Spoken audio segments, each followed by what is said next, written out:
What you must do in the first 24 hours of the tribulation. Number 1. Flee into the wilderness. When Jesus walked the earth, he spoke with love.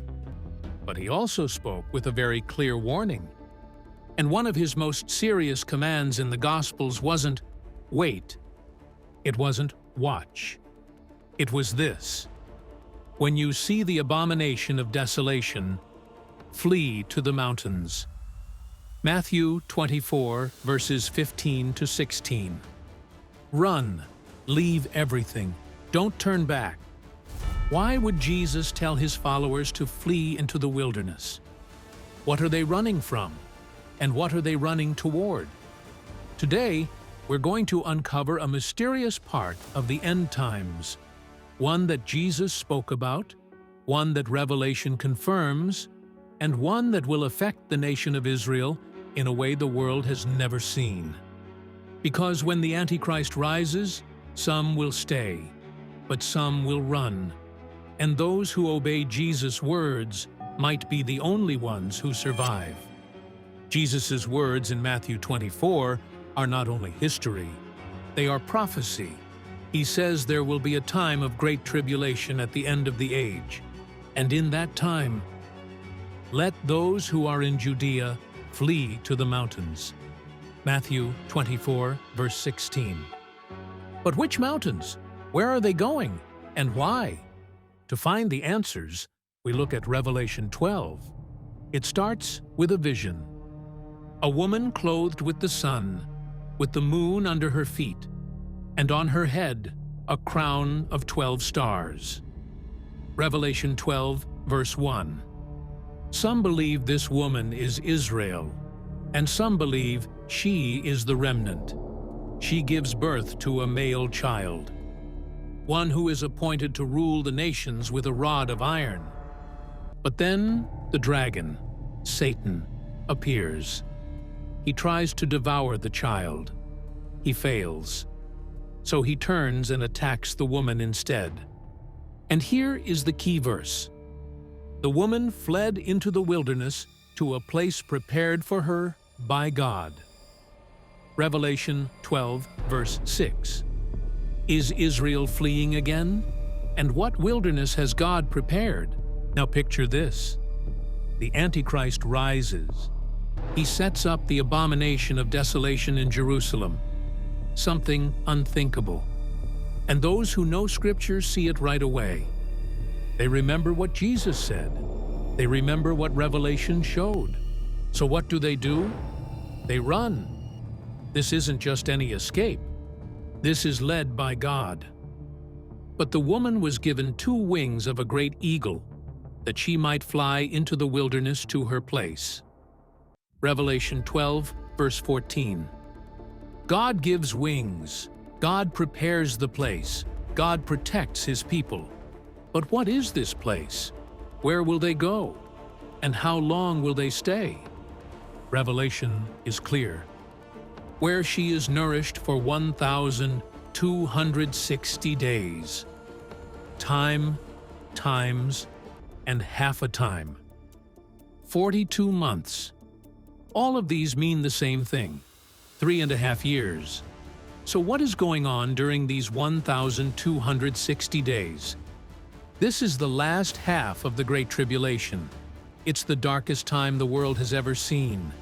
The Antichrist has full control. Satan is filled with rage. But God hides his people in the wilderness. And just like in the time of Moses, God takes them into the desert, not to wipe them out, but to change them. Now this is where it gets powerful. Jesus told his people to run to the mountains. Revelation says the woman, standing for Israel, runs into the wilderness. But what wilderness is this? The woman fled into the wilderness to a place prepared by God. Revelation 12:6. No name, no map, just a place prepared. Could this be a real spot you can find on earth today? Could the place already be waiting for the moment of prophecy? Some teachers think it could be Petra, the old rock city in Jordan. Why Petra? It's hidden deep in rough land. It's walled in by cliffs and narrow paths, easy to guard. It has a long story of being a safe place. Others believe it could be the Negev desert in the south of Israel. It's huge, empty, deserted, and Israel already owns it. But still, others think the wilderness may be more spiritual than a point on a map. Maybe it's not only a land. Maybe it's a time, a season of being set apart, a time of testing, a moment of change in the heart. Therefore I will allure her and bring her into the wilderness and speak tenderly to her. Hosea 2:14. What if God's plan is not just to keep Israel safe from harm, but to meet them right in their place of need? But here is what we know for sure. The woman was given 2 wings of a great eagle, that she might fly into the wilderness, where she is nourished. Revelation 12:14. God guides, God carries, God takes care. So even if we don't know the name of the place, God has already made it ready. And if He made it ready, it means He already made a way out. He stays ahead of the enemy, and He is always on time for His people. But something even greater is at stake here. If this wilderness is real, then the attack it protects from is also real. That means the Antichrist's plans against Israel will reach a breaking point. Number 2, do not attempt to fight the Antichrist. Have you ever thought about why so many Christians talk about fighting the Antichrist? Standing strong, battling evil, waging spiritual war against the beast. One day, a man will step onto the world stage. He will look like everything our broken world wants: charming, powerful, and loved by millions. The kind of leader who makes people feel safe just by hearing his voice. But under that charm, a darkness so deep it cannot even be described. 2 Thessalonians 2:3-4 tells us his true nature. The man of sin, the son of perdition, who opposeth and exalteth himself above all that is called God. Think about that. This isn't just another lying politician or false teacher. This is a man who will trick the whole world, even some who claim they follow Jesus. He will demand something no man should ever ask for: worship that only belongs to God. And those who refuse to bow down, let me be clear, he will try to wipe them out completely. Some believers won't listen to Christ's actual commands. They'll say, "We have to fight. We have to stand our ground." And what will they do? They'll take up weapons. They'll go after the system. They'll resist with violence. But have you ever wondered what happens to these well-meaning rebels? Revelation 13:7 gives the sobering answer, "And it was given unto him to make war with the saints, and to overcome them."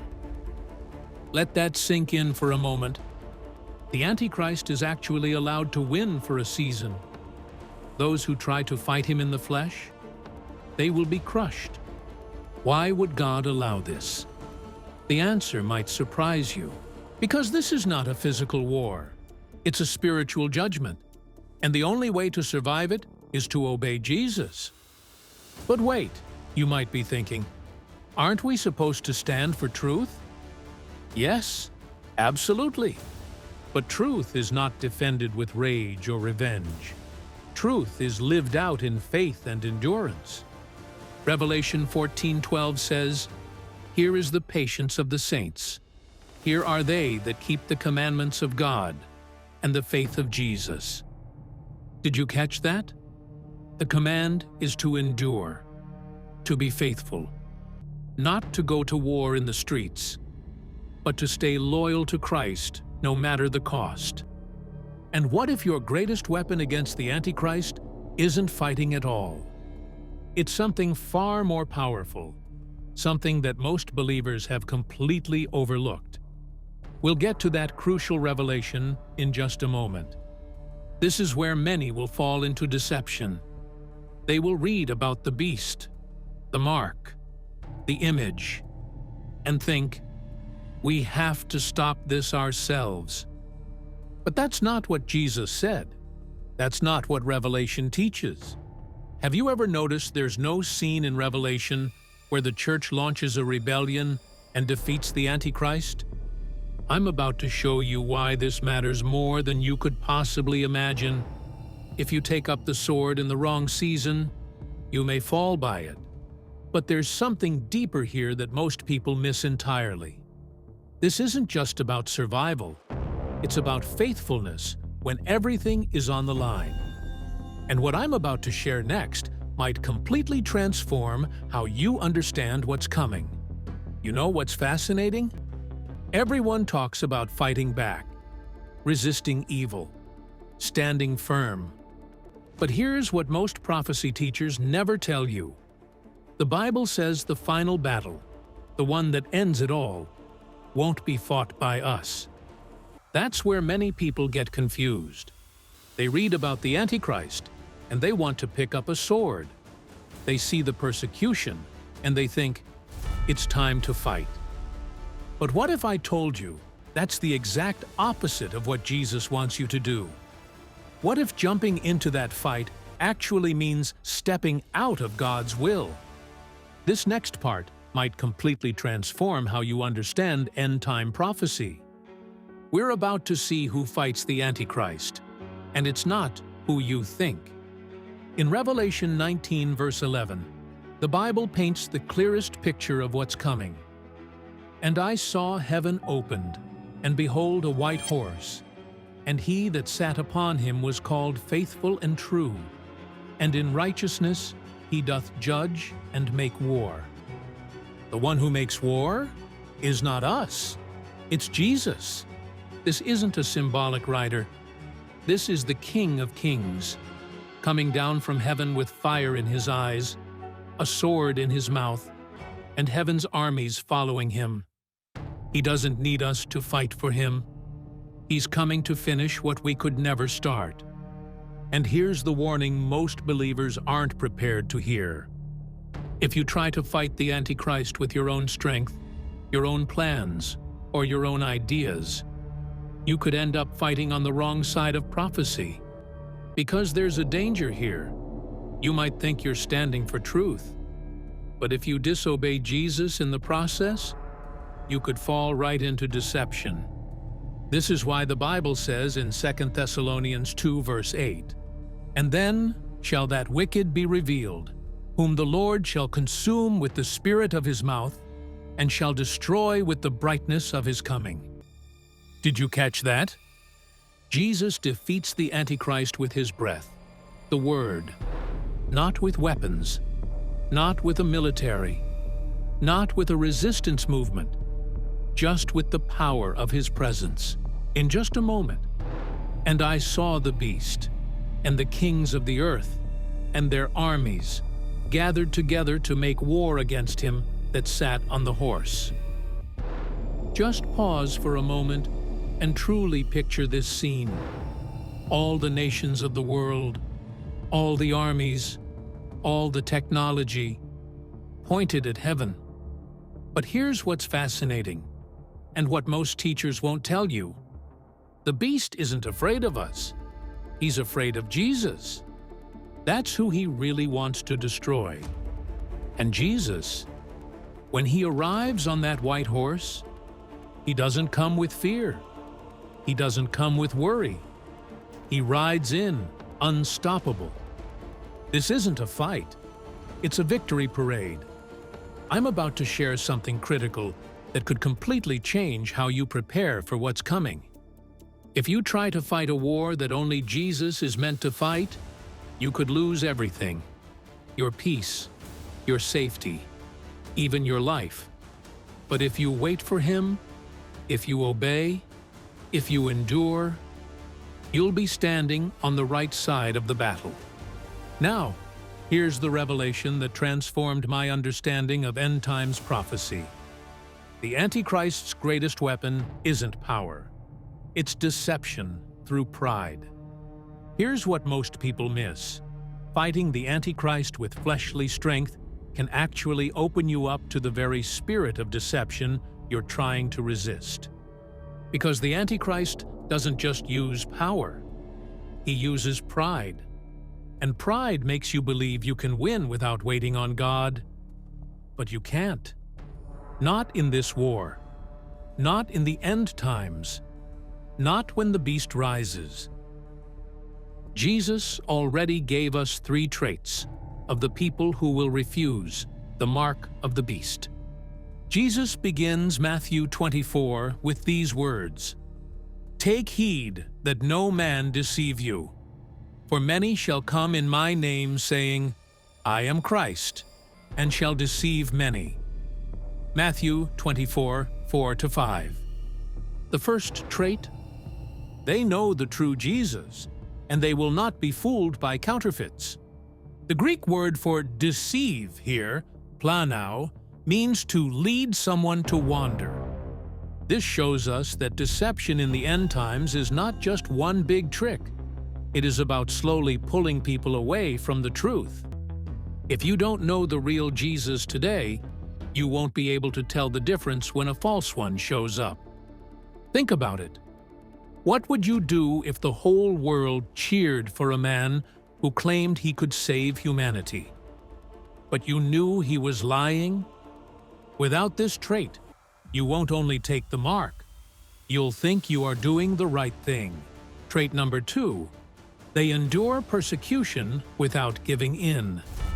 Jesus didn't soften the truth. He didn't promise that the last days would be safe or easy for his followers. He looked at his disciples and said, "Then shall they deliver you up to be afflicted, and shall kill you. And ye shall be hated of all nations for my name's sake." Matthew 24:9. This isn't about mean comments online or people arguing with you. This is real persecution, arrests, executions, being completely shut out of society. The ones who refuse the mark of the beast will already be ready for this kind of pressure, because they have learned to follow Jesus no matter what it costs them. The mark will not be given kindly. It will be forced with violence, and only those prepared will be able to resist. Picture this.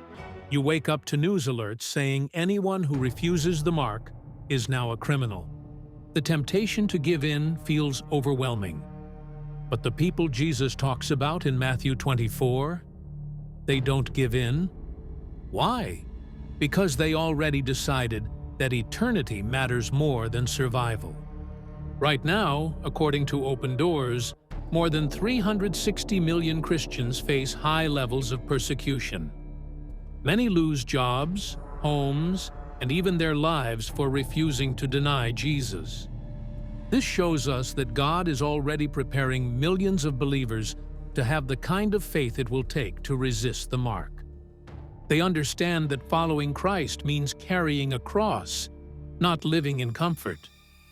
And he that taketh not his cross and followeth after me is not worthy of me.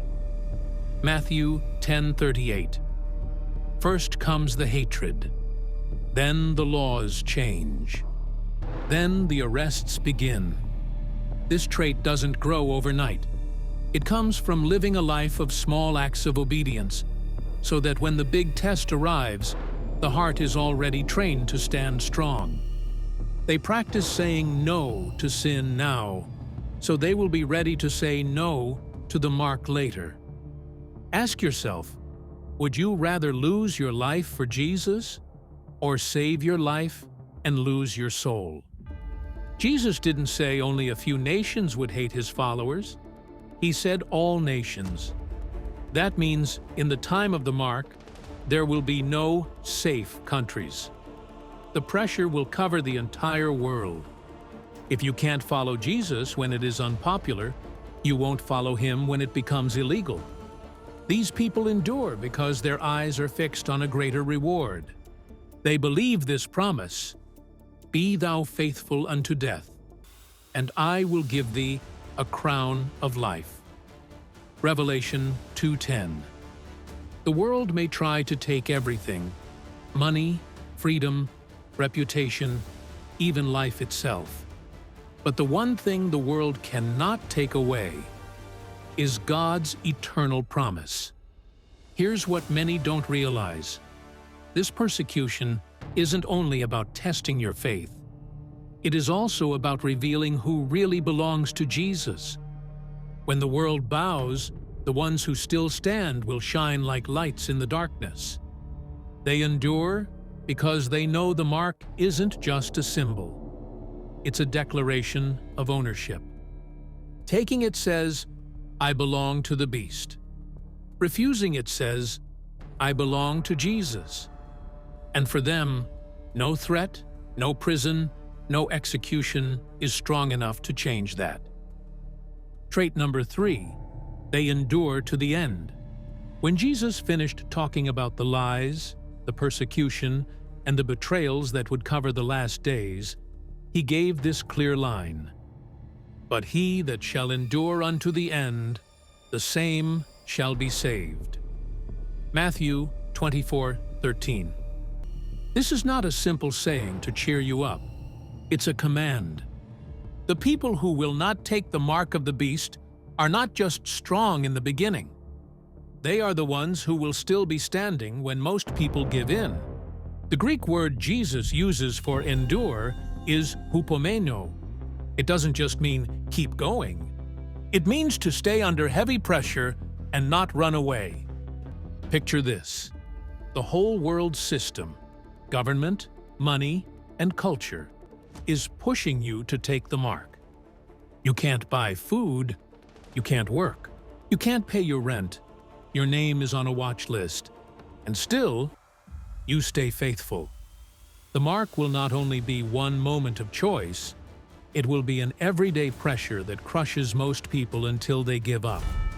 To endure to the end means waking up each morning knowing it could be your last day, and still saying, "I will not bow."